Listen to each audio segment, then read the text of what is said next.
Hello दोस्तों, एक नए स्टॉक के साथ मैं हाजिर हूँ आपके सामने। यहाँ पर हम एनालाइज करेंगे नमिता थापर की एक फार्मा कंपनी है जो हाल ही में 2024 जून 2024 में लिस्ट हुई थी और वहाँ से शेयर, अगर हम आईपीओ और लिस्टिंग के आसपास के प्राइस की बात करें तो वहाँ से 55% शेयर चला हुआ है और उसके 52 वीक के लो से अगर बात करें तो लगभग शेयर अभी 80% के आसपास चला हुआ है। कंपनी क्या करती है, क्या बिजनेस है, किस तरीके के बिजनेस में क्या क्या सेवाएं देती है, क्या सर्विसेज प्रोवाइड करती है, या अगर फार्मा भी है तो फार्मा में क्या क्या चीजें हैं, इन सारी चीजों के बारे में बात करेंगे।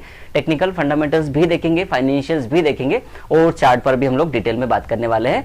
ओवरऑल इस वीडियो में आपको पता चल जाएगा ये कंपनी क्या है, क्या काम करती है, प्रॉफिट कैसे हैं, चार्ट पर किस दिख रहा है और आगे हम इसके बारे में क्या सोच सकते हैं, इन सारी चीजों के बारे में बात करते हैं। चलिए, कंपनी का जो पूरा नाम है वो है एमक्योर फार्मास्यूटिकल्स लिमिटेड। इसका जो शॉर्ट फॉर्म है या साइन है, सिंबल बोलते हैं, वो एमक्योर है, EMCURE।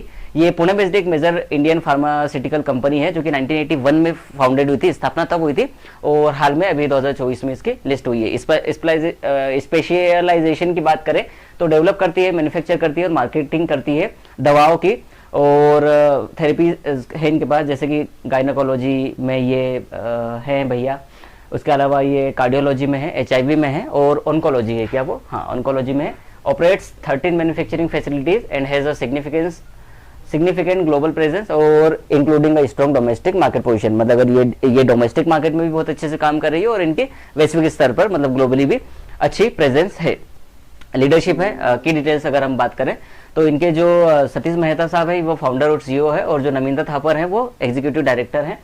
कोर बिजनेस की बात करें तो डेवलप करते हैं, मैन्युफैक्चर करते हैं और मार्केट करते हैं फार्मास्यूटिकल प्रोडक्ट्स की, including complex APIs and biologics. And ये चिरल है या चायरल है, आई डोंट, मुझे पता नहीं है इसको बायोलॉजी में किस तरीके से पढ़ते हैं, तो आई थिंक चायरल होना चाहिए, चायरल या चिरल मॉलिक्यूल्स, ठीक है। मैन्युफैक्चरिंग है और 13 मैन्युफैक्चरिंग फैसिलिटीज इनकी इंडिया में, producing tablets, capsules and injectable, हाँ इंजेक्शन होना चाहिए वो, तो टेबलेट्स भी बनाती है, इसके अलावा ये कैप्सूल्स भी बनाती है और इंजेक्शंस भी बनाती है या उस तरीके की कोई चीज़ होगी। मार्केट पोजीशन की बात करें तो इनकी जो रैंक है वो among the top pharmaceutical companies है in India by domestic sales with a strong focus on chronic and acute therapeutic areas. अब देखिएगा क्रोनिक और एक्यूट क्या होता है, क्योंकि मैंने जो पढ़ाई की है वो हिंदी मीडियम से की है तो, और बायोलॉजी हमारा था नहीं तो मुझे आइडिया नहीं इसका। सब्सिडीज की बात करें तो जिनेवा बायो फार्मास्यूटिकल्स है और जुवेंटस हेल्थ केयर है, ये इनकी सब्सिडीज है। रिसेंट परफॉर्मेंस पर हम बाद में बात कर लेंगे, पर ऊपर है कि the company has seen significant profitability with 48% YoY, साल दर साल 48% PAT में इनकी ग्रोथ है और third quarter of financial year 2026 reaching 231 crore का इनका प्रॉफिट हुआ है, ठीक है। IPO शेयर की बात करें तो Emcure recently under went and IPO and its share are traded on Indian exchange, ठीक है। Growth focus, it is expanding its portfolio in specialised areas like biologics, novel drug delivery system and iron molecules, ये इनकी expand कर रही इन चीज़ों में देख रहे हैं, ठीक है। इसका जो IPO आया था वो आया था जुलाई 3 2024 और जुलाई 5 2024, मतलब 3 को खुला था, 5 को बंद हुआ और प्राइस बैंड जो था वो 960 से 1008 था। 14 शेयर का लॉट साइज था इनका। टोटल इन्होंने इशू किए थे 1952 करोड़ के शेयर, मतलब 1952 करोड़ इन्होंने पब्लिक से रेज किए थे। फ्रेश इशू में 800 करोड़ किए थे और ऑफर फॉर सेल में 1.14 करोड़ शेयर इन्होंने बेचे हैं, शायद ये टोटल है ना। ये ऑफर 800 करोड़ फ्रेश इशू है तो फिर उसमें जितना भी पैसा जो बन रहा है वो और एक ऑफर फॉर सेल में है। लिस्टिंग हुई थी 10 जुलाई को, BSE NSE दोनों पर ये स्टॉक आपको मिल जाएगा, दोनों वेबसाइट पर जाएंगे तो मिल जाएगा आपको। Listing open higher than the issue price, हाँ जहाँ पर प्राइस इशू हुआ था, मतलब जिस पर मतलब ये अगर ये है तो लिस्टिंग हुई थी इसकी अच्छी खासी, वो लिस्टिंग की बात कर रहा है, ठीक है। अब NSE पर डेटा की बात करें तो ट्रेडिंग स्टेटस एक्टिव बता रहा है। PE/PB इसके देख लीजिए, PE इसका 33.76 है और एडजस्टेड वही है तो 33 ही अराउंड आ रहा है। 10 जुलाई को लिस्ट हुआ था, निफ्टी 500 का हिस्सा है ये स्टॉक और जो बेसिक इंडस्ट्री है फार्मास्यूटिकल्स है। ऑलराइट, 92 के लो की बात करें तो 889 है, 92 की हाई की बात करें तो 1671 है जो इसने हाल ही में बनाया है। ये एक ब्रेकआउट स्टॉक भी है और ऑल टाइम हाई स्टॉक भी है, इसलिए मैंने इसको लिया है ताकि मैं इस चीज़ को आपको बता दूं, ठीक है। मार्केट कैपिटल की बात करें तो 31,400, मतलब अभी 31,500 करोड़ की टोटल मार्केट कैप है और 4,900 लगभग 5,000 करोड़ की इसकी फ्री फ्लोट है, मतलब 5,000 करोड़ के ही शेयर्स को आप खरीदे बेच सकते हैं। तो आप निकाल लीजिए कि कितने % इसका फ्री फ्लोट है, ठीक है। इम्पैक्ट कॉस्ट इसकी बहुत कम है और फेस वैल्यू 10 का है। आगे हम चलते हैं। ओके, ये शायद डेटा मुझे लगता है कि कम है, 3 साल का PAT ग्रोथ का CAGR है वो 0.23 है, मेरे हिसाब से ज़्यादा होना चाहिए। RONW मतलब रिटर्न ऑन नेटवर्थ, या आप उसको रिटर्न ऑन बुक वैल्यू भी कह सकते हैं, पर हम नेटवर्थ मान लेते हैं। रिटर्न ऑन नेटवर्थ है 16 का परसेंटेज में, और डिविडेंड इसका काफ़ी कम है। हाल ही में इन्होंने डिविडेंड भी दिया था, शायद दिया है, 3 रुपये का डिविडेंड दिया है, हिस्ट्री में आ सकता है। प्रमोटर के पास 77% शेयर है। इनके पास 1555 मिलियन INR में कैश पड़ा हुआ है। डेट इनके पास 7317 INR ये मिलियन में है, और बुक वैल्यू इसकी 199 की है। और निफ्टी 500, मिड कैप का, निफ्टी हेल्थ केयर का, IPO का, और ये सारे इंडाइसेस है जिनका ये शेयर अभी हिस्सा है। PE/PB हमने देख लिया था। PB इसका 6.6 का है। EV to EBIT enterprise value to earning before interest tax, वो फुल फॉर्म इस तरीके से, वो 23.50 का है। ये डेटा मैंने एंजल से लिया है। और EBITDA है 18 का। और EV टू कैपिटल एम्प्लॉयड है 5.51 का। एंड PEG रेशियोज का 0 का है। आई डोंट थिंक उसको निकालते नहीं आया होगा, या उन्होंने प्रॉपर जानकारी नहीं दी। ROC 21 का है, और ROE 17-16 का है, जो हमने NSE की वेबसाइट से पर भी देखा था। प्रमोटर्स के पास अभी अगर शेयर होल्डिंग पैटर्न की बात करें तो 77.87 मतलब लगभग टोटल 1,000 सैकड़ा, 1000, 10,000, लाख, 10 लाख, करोड़, 10 करोड़, 14 करोड़ 76 लाख 28,000 शेयर पड़े हुए हैं। और पब्लिक के पास 22.13% है, जो कि टोटल 4 करोड़ 19 लाख 44,347 इतने शेयर हैं। ये आपको नाम भी मिल जाएंगे, और टोटल किसके पास कितने हैं ये भी मिल जाएंगे। अगर आप चाहते हैं कि ये PDF आपको मिले तो आप मुझे व्हाट्सएप पर हाई कर सकते हैं, एंड देन आप पूछ सकते हैं कि भैया मुझे ये PDF दे दो इस शेयर का नाम लेके, तो मैं आपको दे दूंगा जो मैंने बना के रखा है। ठीक है, ये हिस्टोरिकल प्रमोटर होल्डिंग है। अभी तक कोई चेंजेस ना आए हैं। FIS ने थोड़ा सा चेंज किया है। दिसंबर 2024 में 3.1 थी, उसके बाद जून में इन्होंने कम किया था 2025 में, फिर सितंबर 2025 में 3.3 किया, एंड नाउ दिसंबर 2025 के हिसाब से जो लास्ट क्वार्टर था उसमें 3.6 है। तो FI अपनी होल्डिंग बढ़ा रहा है। FI/FPI have increase holding from 3.29% to 3.59% इन दिसंबर 2025। यहाँ पर बहुत ज्यादा चेंजेस नहीं है, इसलिए मैंने ये चीज को रखा नहीं। Mutual fund rate increase holding, देखो म्यूचुअल फंड नहीं बढ़ा है, हो सकता है इस कारण शेयर में बड़ी बाइंग आई हो। जब चार्ट पे देखते हो ना तो ये चीजें दिखती हैं आपको। ठीक है, देखो मैं चार्ट ग्राफ नहीं बताया ना आपको, ये देखो 3.1 थी, 2.7 हुई, और नाउ 4.8 है। तो 3.6 के क्वार्टर ऑन क्वार्टर देखे तो 3.6 की जगह 4.8, और अगर साल दर साल देखोगे आप दिसंबर टू दिसंबर तो लगभग 1.5% से भी ज्यादा की होल्डिंग म्यूचुअल फंड ने बढ़ाई है। और यहाँ पर ज्यादा नहीं, पर होल्डिंग तो बढ़ी है FIS की भी और FPIs की। तो ये देखिए, ये फाइनेंशियल है। फाइनेंशियल ये 2021 से लेकर मार्च 2025 तक के हैं। रेवेन्यू ये ग्रीन वाला है, ब्लू वाला जो है PAT है, और जो नेटवर्थ है वो पिंक वाला है। आपको शायद रेट भी दिख सकता है।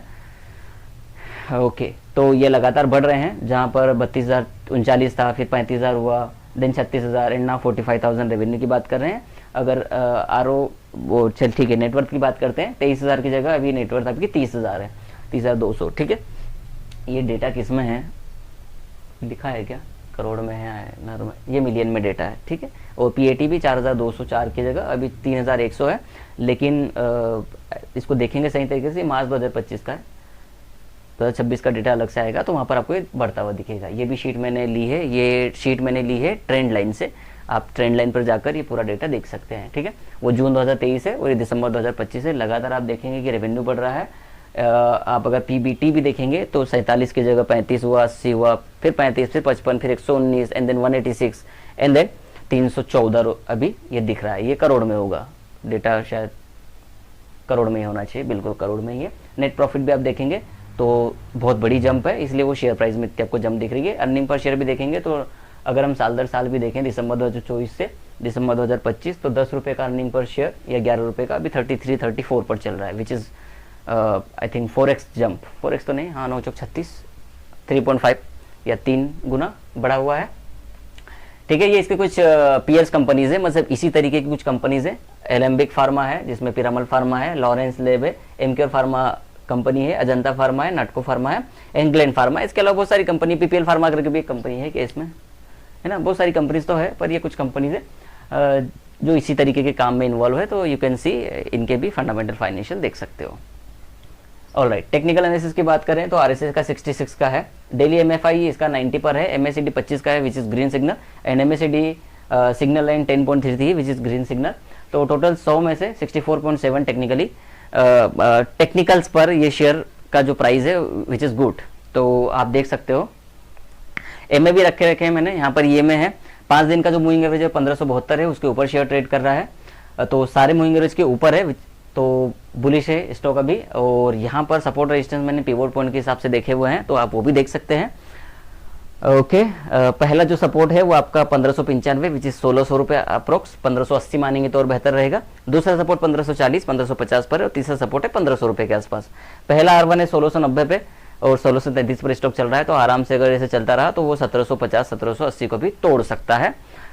मुझे ऐसा लगता है, क्योंकि अगर इतना बुलिश होता है स्टॉक, तो आप देखो ना इसका, अगर आप अच्छी चीज़ देखो, मार्केट इतना नीचे है फिर भी स्टॉक ऊपर है। हालांकि उसका वो डिफेंसिव स्टॉक है, इसलिए डिफेंसिव के भी दो मतलब होते हैं। डिफेंस सेक्टर का स्टॉक होता है, ठीक है, जो कंपनी डिफेंस में काम करती है, और ये डिफेंस इस तरीके से होते हैं कि ये मार्केट के अगेंस्ट भी चलते हैं, चाहे कुछ भी हो जाए इनको तो चलना है। जैसे फूड वाले होते हैं, ठीक है, वो क्या बोलते हैं उनको, कंज्यूमर ड्यूरेबल्स वाले स्टॉक होते हैं ना, ठीक है, तो वो फिर ये फार्मा, ये तो चलना ही है, क्योंकि लोग बीमार पड़ते ही हैं, चीज़ें होती हैं, दवाइयाँ बननी चाहिए, बीमारियाँ होती रहती है आदमी को, तो ये शेयर चलते ही रहते हैं। अब ये इसका चार्ट है, मंथली चार्ट है। आप मंथली चार्ट पर देखिए, ये जो इसने हाई बनाया था, ये हाई ये ब्रेक कर चुका है 1580 रुपये का, और अभी 1650 रुपये के आसपास शायद ट्रेड कर रहा होगा, 1630 रुपये के आसपास, देख लीजिएगा आप, ठीक है।